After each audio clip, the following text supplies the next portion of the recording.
კრისტალბეთი გართობის უსასრულო სამყარო.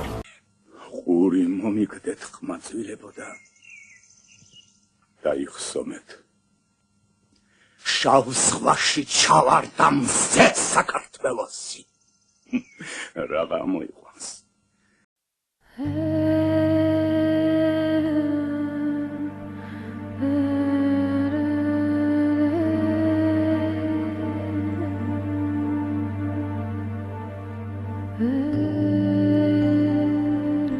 არიან წყვილები, რომელთა ურთიერთობაც მიუხედავად მათი დაშორებისა რომანტიკულად რჩება ხალხის მეხსიერებაში. რა მნიშვნელობა აქვს იმას, რამდენ ხანს იყვნენ ერთად? 1 კვირა, 2, 5 თუ 20 წელი. ზოგჯერ მთელ ცხოვრებას გადაწონის სიყვარულითა და ლამაზი წუთებით ახსავსე რამდენიმე დღე.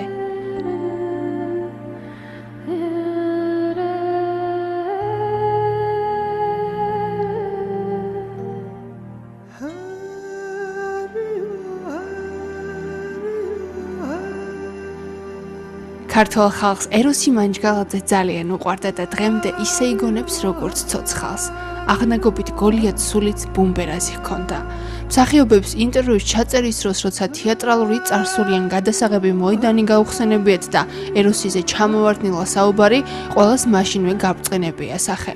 ძნელია ეროსი ახსენოდა სიკეთით არ აღივსო, ის ხომ დიდ მსახიობთან ერთად დიდი ადამიანიც იყო.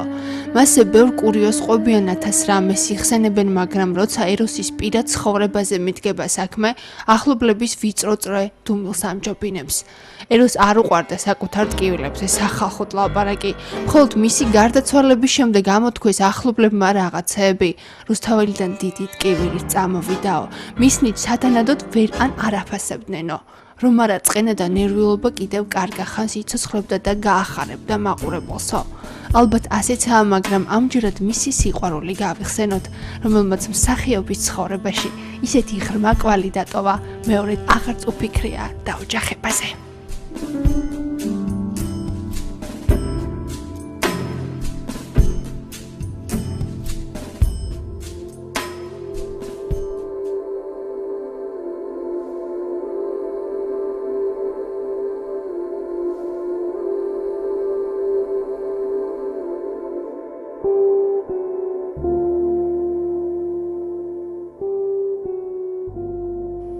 ეროსიმ ელენა ყიფშიძე თეატრალურ ინსტიტუტში გაიცნო. სტუდენტები იყვნენ ოცნებებით ახსავსენი, ძალიან უყვარდათ ერთმანეთი. ინსტიტუტში მათი რომანის შესახებ ყველა მიცოდა, მაგრამ სახელგანთქმულმა გიორგი ტოვსონოგოვმა მაინც არ დაიხია უკან. დარწმუნებული იყო თავის წარმატებაში და მომხიბვლელ ელენას არ შეყობა დაუწყო. ეროსიმ ეს გაიგო, ზედმეტი მესამე გვერდზე გაიყვანა და გვარიანად შეჟამეტოქე.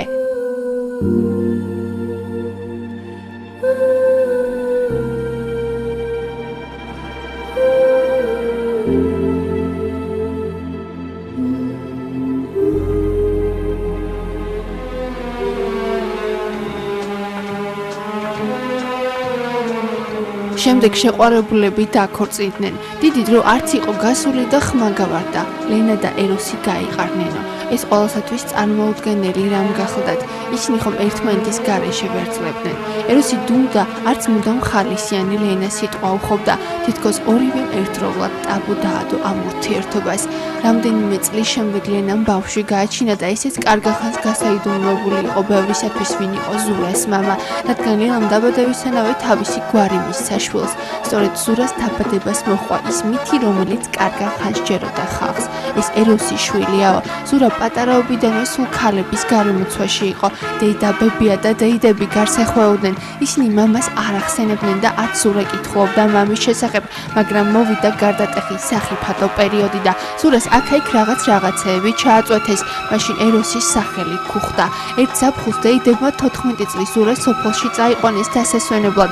ერთ-ერთ მამად ოჯახთან დაახლოებულმა პირმა დანარჩენებს მიმართა. გაიცანით, ეს ეროსის ბიჭიაო.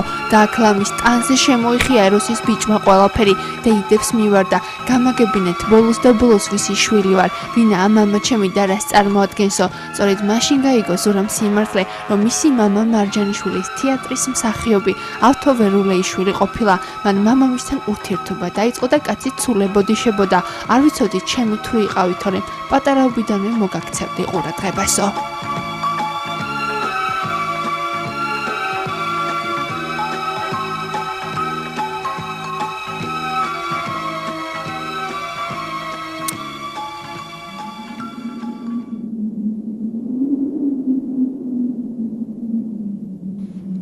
გადიოდა დრო და ეროსის გაცნობის სურვილით თანდათან უძლიერდებოდა ბიჭს. სურას ძალიან უნდა დაახლოვებოდა სახელგანთქმული მსახიობს. აინტერესებდა ნეტავ როგორი იყო ის კაცი სინამდვილეში, რომელსაც დედამისი უსაზღვროდ უყვარდა. ისინი კინომსახიობთა თეატრში დამეგობრდნენ. ეროსი უკვე წამოსული იყო რუსთაველის თეატრიდან. დიდმა მაესტრო მიხეილ თუმანიშვილმა ძველებთან ერთად ნიჭიერი ახალგაზრდები შემოიკრიბა. ეროსი ყველას მიმართ გამოხატავდა სითბოს და ყურადღებას, მისი გული ხომ ბევრი ადამიანის სიყვარულს იტევდა, მაგრამ იმ საოცარი და მუდამ სანატრელი ქალიშვილი მისთვის მაინც განსაკუთრებული იყო. მოგვიანებით ზურამ თქვა, ეროსმა ბევრი რამ ასწავლა, არა მხოლოდ როგორც მსახიობმა, არამედ როგორც კაცმაო.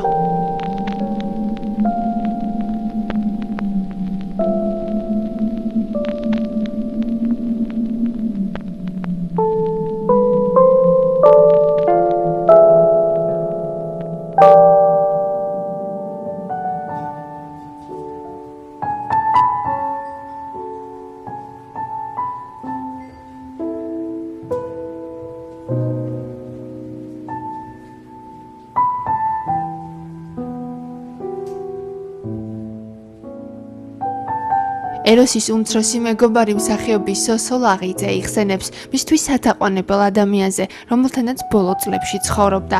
დავსხდებოდით ერთ-ორ ჭიქას დავლევდით, ხან რას გავიხსენებდით, ხან რას. ბოლოს სიყვარულსაც მივწვდებოდით. იმ წუთებში ეროს სულ სხვანაირი შეყვარებული ჭაბუკის თვალები გაუხდებოდა და იტყოდა: ლენა ჩემი დიდი სიყვარულია დღემდეო. არადა ბევრ ქალს მოსწონდა ეროსი, ბევრიც ეტრფოდა. ამბობენ, რომ ეროსის სიკვდილი ელენე ყიფშიძემ ძალიან განიცადა, კარგი ხან სახლიდან არც გამოდიოდაო. ბევრ ამას ამბობენ, მაგრამ მთავარი და უტყუარი ისაა, რომ მთელი სიცოცხლე ეროსმა ვერ შეძლო სხვა ქალთან ცხოვრების ხელახლა დაწყება, ვერ შეელია თავის ლენას და ბოლომდე მისი ერთგული დარჩა.